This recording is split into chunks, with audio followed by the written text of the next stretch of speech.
बिस्मिल्लाहिर्रहमानिर्रहीम अल्हम्दुलिल्लाहि रब्बिल आलमीन वल्आक़िबतु लिलमुत्तक़ीन अस्सलातु वस्सलामु अला सय्यिदिल अंबिया वल मुरसलीन अम्मा बाद। अज़ीज़ान गिरामी, सबसे पहले आप इस वहाबी देवबंदी मौलवी साहब की ये वीडियो समाअत फरमा लें। अहमद रजा खां बरेलवी जो है वो एक गुमराह शख्स था। उसने गुस्ताखियों पे गुस्ताखियां की हैं। अपने कुरान के तर्जुमे में अहमद रजा खां बरेलवी लिखता है, गजवाए ओहद और गजवाए बदर के हवाले से उन्होंने मतलब में लिखा है कि वहां पे साहबा ने नामर्दी दिखाई। नामर्द किसको कहा जाता है? नामर्दी दिखाई। जो मेरे साहबा को नामर्द कहे, क्या उस पर कुफर के फतवे और गुमराही के फतवे नहीं लगते? यह है अहमद रजा खां बरेलवी की हकीकत।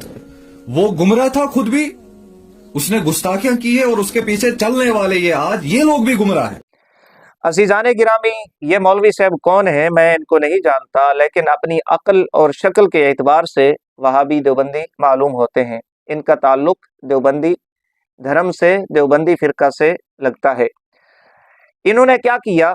इमाम अहले सुन्नत शेखुल इस्लाम वल मुस्लिमीन इमाम अहमद रजा खां कादरी हनफी रदियल्लाहु ताला अन्हु सरकार के मशहूर ज़माना तर्जुमा, मकबूल ज़माना तर्जुमा कंजुल ईमान शरीफ, सूरत आल इमरान शरीफ आयत नंबर 122 का तर्जुमा फरमाते हुए इमाम अहले सुन्नत रहमतुल्लाह ये फरमाते हैं कि जब इरादा किया दो जमातों ने कि वो नामर्दी कर जाएं, नामर्दी के लफ्ज़ थे कि वो नामर्दी कर जाएं, इन्होंने ये नामर्दी का लफ्ज़ क्या देख लिया कंजुल ईमान शरीफ से।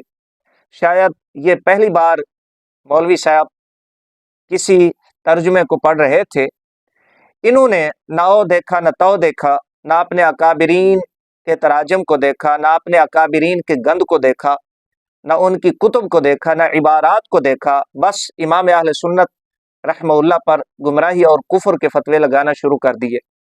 इल्ज़ाम इमाम अहले सुन्नत रहमतुल्लाह को दे रहे हैं कि ये फतवे लगाते हैं कुफर के, जबकि अपनी जिहालत की बिना पर, अपनी कम इल्मी की बिना पर इमाम अहले सुन्नत रहमतुल्लाह के एक लफ्ज़ को देखकर ये कुफर और शिरक के फतवे लगाते नजर आए।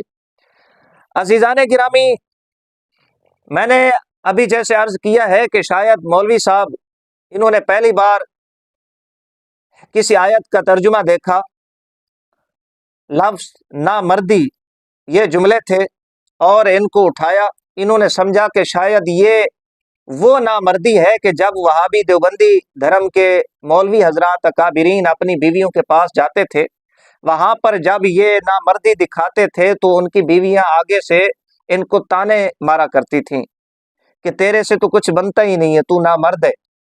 तो इन्होंने समझा कि शायद यहाँ भी वही वाली नामर्दी है। मौलवी अशरफ अली थानवी साहब, दो बीवियां थी, सबको पता है हजरत का आलम क्या था, हजरत के हालात क्या थे, हजरत की जवां मर्दी कितनी थी। हमसे बेहतर वहाबी देवबंदी फिरका के मौलवी हजरात जानते हैं कि किस तरह जनाब थानवी साहब ने उन दोनों बीवियों की जिंदगियां खराब की, बर्बाद की। वो कहीं आने जाने भी नहीं देते थे और जनाब से भी कुछ नहीं बनता था। शायद मौलवी साहब ने ये वो वाली नामर्दी समझी है। अज़ीज़ान गिरामी, इमाम अहले सुन्नत रहमतुल्लाह ने जो ये तर्जुमा फरमाया है, यहाँ पर यह है कि जब इरादा किया, कसद किया कि वो नामर्दी कर जाएं, ये नहीं कहा कि वो नऊज़ बिल्लाह नामर्द दूसरे मानों में जैसे मौलवी साहब समझ रहे थे। यह है कि इरादा किया, वाक़यातन नहीं, इरादा की बात है। हम मत के अल्फाज हैं जी। आगे है ताइफतानी मिनकुम अन तफशला, ये आयत करीमा। तो मौलवी साहब ने यहाँ पर एतराज किया। मैंने पहले अर्ज किया कि ये वो वाली नामर्दी नहीं है वहाबी देवबंदी फिरका के मौलवियों को जो दरपेश थी उनकी बीवियों के सामने। यहाँ पर ये खौफ और मुंतशिर होने के माना में है कि जब इरादा किया कि वो मुंतशिर हो जाएं या हिम्मत हार दें। और ये भी अर्ज किया कि इसमें हकीकतन या वाक़यातन ये बात नहीं थी, इरादे की बात है। तो इमाम आले सुन्नत रहमतुल्लाह ने भी ये तर्जुमा किया। अज़ीज़ान गिरामी, अब मौलवी साहब फतवा चूंकि खुद लगा चुके हैं कि गुमराह है या काफिर हैं, इस तरह की बकवासें इन्होंने की हैं इमाम अहले सुन्नत रहमतुल्लाह के हवाला से, और उसकी हकीकत क्या है वो भी मैंने आपको अर्ज कर दी कि एतराज बनता ही नहीं है। ये जनाब मौलवी साहब की अपनी जिहालत है, अपनी कम इल्मी है, और इन्होंने अपने देवबंदी होने का सबूत दिया है इसलिए कि देवबंदी हो जिहालत ना हो, ये नहीं हो सकता। जहां पर जिहालत पाई जाएगी वहां देवबंदी होगा, और जहां पर देवबंदी होगा वहां पर लाजिमन जिहालत होगी। अजीजान गिरामी फतवा इन्होंने खुद लगा दिया इमाम अहले सुन्नत रहमतुल्लाह पर कि ये गुमराह हैं, बेअदब हैं, गुस्ताख हैं, सहाबा किराम को नामर्द कहते हैं। यहाँ पर मैं वहाबी देवखानी फिरका से ताल्लुक़ रखने वाले मौलवियों के कुछ तराजिम इसी आयत के तहत फ़कीर पेश कर देता है, मौलवी साहब को भी पता चले कि खाली दूसरों पर एतराज़ नहीं किया करते, दूसरों पर गुस्ताखी बेअदबी गुमराही के फतवे नहीं लगाया करते। अगर अपना भी उस फतवे की जद में आता है तो हक बनता है कि आवाम को बताएं। यह तर्जुमा है मौलवी अशरफ अली साहब थानवी, ये आप देख सकते हैं, नीचे लिखा हुआ है मौलाना अशरफ अली साहब थानवी, वहाबी देवबंदियों के बीमार हकीम। यही आयत सफ़ा इसका 81 है, यहाँ पर लिखा हुआ है जब कसद किया था दो फिरकों ने तुम में से ये कि नामर्दी करें। यही आयत नंबर 122 सूरत आल इमरान शरीफ, जब कसद किया था दो फिरकों ने तुम में से ये कि नामर्दी करें, ये आप देख सकते हैं। मौलवी अशरफ अली साहब थानवी, वहाबी देवबंदियों के बीमार हकीम, ये एक तर्जुमा। और इसी तरह का तर्जुमा शाह अब्दुल कादिर साहब और शाह रफ़ीउद्दीन साहब, ये भी अपने अपने तर्जुमों में करते हैं। ये मारिफुल कुरान है मौलवी इदरीस कंधेलवी साहब, शेखुल हदीस है इनके, जिल्द इसकी 2 है। यही आयत सफ़ा नंबर 42 और 43, यहाँ पर जो इन्होंने तर्जुमा लिखा वो शाह अब्दुल कादिर साहब का है, ये आप देख सकते हैं। शाह अब्दुल कादिर साहब का इन्होंने तर्जुमा लिखा, और जो तफसीर है वो मौलवी इदरीस कंधेलवी साहब की है। यहाँ पर वही तर्जुमा जब कसद किया दो फिरकों ने तुम में से कि नामर्दी करें, सफ़ा नंबर 42 पर। अब इसी आयत के तहत उन्वान यूं है किस्सा उहद, जिसका जिक्र मौलवी साहब कर रहे थे। ये अब इस मौलवी साहब के बड़े बाबे हैं, शाह अब्दुल कादिर साहब को भी ये मानते हैं, और मौलवी इदरीस कंधेलवी साहब तो इसका बड़ा अब्बा दादा है। खाली इमाम अहले सुन्नत रहमतुल्लाह पर फतवा नहीं चलेगा, अपने मौलवियों पर भी इस तरह की जुबान दराजी करो, फतवे लगाओ। सफ़ा नंबर 43 पर इन्होंने यही जुमला सहाबा किराम अलैहिमुर रिदवान के हवाला से लिखा है। ये कसद किया कि हिम्मत हार दें, और उनके दिल में ये खतरा गुजरा कि अब्दुल्ला बिन उबई की तरह वो भी रास्ता से वापस हो जाएं, मगर हक ताला ने उनको इस जुबन और नामर्दी से महफूज रखा। नामर्दी के लफ्ज़ यहाँ पर भी मौजूद हैं। मौलवी इदरीस कंधेलवी से मारिफुल कुरान जिल्द 2 सफ़ा नंबर 43। खाली फतवा आला हजरत रहमतुल्लाह पर क्यों, इन मौलवियों पर क्यों नहीं? मौलवी अशरफ अली साहब थानवी, शाह अब्दुल कादिर साहब देहलवी, मौलवी इदरीस कंधेलवी साहब, ये 3 नाम मैंने यहाँ पर पेश कर दिए। अब ज़रा मजीद हवाला जात समात फरमाएं।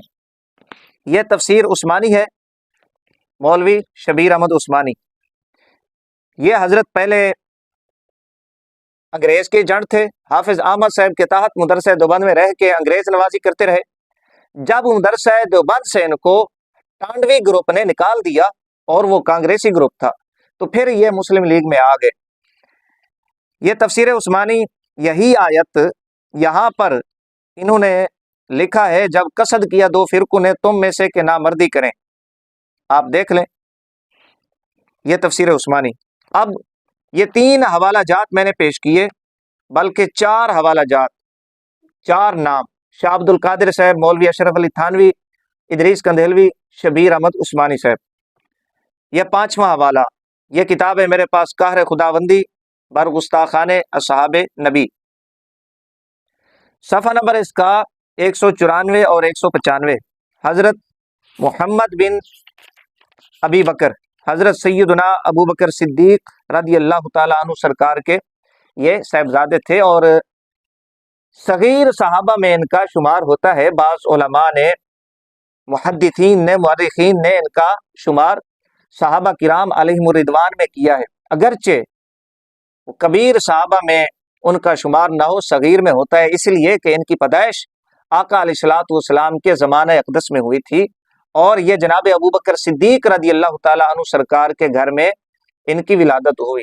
اور اس وقت جو چھوٹے بچے ہوا کرتے تھے، اگر ان کی پیدائش ہوتی حضور کے زمانہ میں، تو لوگ اپنے بچوں کو آقا علیہ السلام کی بارگاہ میں لے کے آتے اور آقا علیہ الصلوۃ والسلام سے دعائیں لیا کرتے تھے۔ تو جناب ابو بکر صدیق رضی اللہ تعالیٰ عنہ، جن کے گھر میرے آقا علیہ السلام کا آنا جانا، جناب سیدہ عائشہ صدیقہ رضی اللہ تعالیٰ عنہ آقا علیہ الصلوۃ والسلام کی زوجہ پاک، یہ ان کے بھائی تھے حضرت سیدنا محمد بن ابی بکر۔ ان کے بارے میں یہ مولوی قاضی اسرائیل، اور اس کتاب پر اگر میں مقرزین کے نام گنوانا شروع کروں تو مولوی صاحب اپنے چہرے پہ تماچے مار مار کے وہ اپنے آپ کو ہلاک کر نہ ڈالیں۔ اتنے مقرزین ہیں اس کتاب پر، اس کتاب کو جنہوں نے پسند کیا۔ گکھڑوی صاحب جیسے بندے بھی اس کتاب کو سنتے رہے اور پسند کرتے رہے، بڑے بڑے مقرزین اس کتاب کے حوالے سے۔ محمد بن ابی بکر کا خوفناک انجام، یہ پہلے آپ ذہن میں رکھیں، نام ہے قہر خداوندی بر گستاخان اصحاب نبی، یہ نام ہے، یعنی اصحاب نبی کے گستاخوں پر اللہ کا قہر۔ انہوں نے محمد بن ابی بکر کو، یاد رکھیں یہ جتنے بھی معاملات ہیں یہ مشاجرات تھے۔ حضرت عثمان غنی رضی اللہ تعالیٰ عنہ، کچھ صحابہ کرام علیہم الرضوان، وہ مشاجرات میں ان کا شمار ہوتا ہے، ان معاملات کا، تو ہماری بڑی محتاط رہے ہے ان حضرات کے حوالہ سے۔ محمد بن ابی بکر کے حوالہ سے یہ لکھا ہوا ہے، یہ تھا وہ محمد بن ابی بکر جس کے والد محترم افضل البشر بعد الانبیاء، جس کی بہنیں سیدہ اسماء صدیقہ رضی اللہ تعالیٰ عنہ اور ام المومنین سیدہ عائشہ صدیقہ رضی اللہ عنہا، جس کی پرورش کرنے والے شیر خدا سیدنا علی المرتضیٰ رضی اللہ عنہ، لیکن اس بد نصیب نے ان تمام اعزازات کا احترام کیے بغیر گھنونے جرم میں مبتلا ہو کر دنیا و آخرت کی سعادتوں سے محرومی اور شقاوتوں کو گلے لگا کر عبرتناک انجام سے دوچار ہوا۔ جی، اس بد نصیب نے، یہ الفاظ لکھے ہوئے ہیں کہ اس بد نصیب نے۔ اب آپ بتائیں کہ حضرت محمد بن ابی بکر کو بد نصیب کہنے والے کون؟ اس کتاب کو پسند کرنے والے پھر کون؟ اور پھر یہ کہا کہ گھنونے جرم میں مبتلا ہو کر دنیا و آخرت کی سعادتوں سے محرومی اور شقاوتوں کو گلے لگا کر عبرتناک انجام سے دوچار ہوا۔ دنیا اور آخرت کی سعادتوں سے محروم، جی، اب بخشش مغفرت یہ بھی ایک آخرت کی سعادت ہے، لیکن یہ بدبخت مولوی کہتا ہے کہ دنیا اور آخرت کی سعادتوں سے محروم اور شقاوتوں کو گلے لگا کر دنیا سے رخصت ہو گئے، انجام سے دوچار ہوئے۔ یہ حضرت محمد بن ابی بکر کے حوالہ سے میں پہلے عرض کر چکا ہوں کہ جتنے بھی معاملات ہوئے، جب حضرت عثمان غنی رضی اللہ تعالیٰ عنہ نے ان کو سمجھایا، یہ پیچھے ہٹ گئے۔ مورخین نے یہ باتیں لکھی ہیں، روایات نقل کی ہیں، لیکن یہ کیا لکھتے ہیں؟ محمد بن ابی بکر کو بد نصیب۔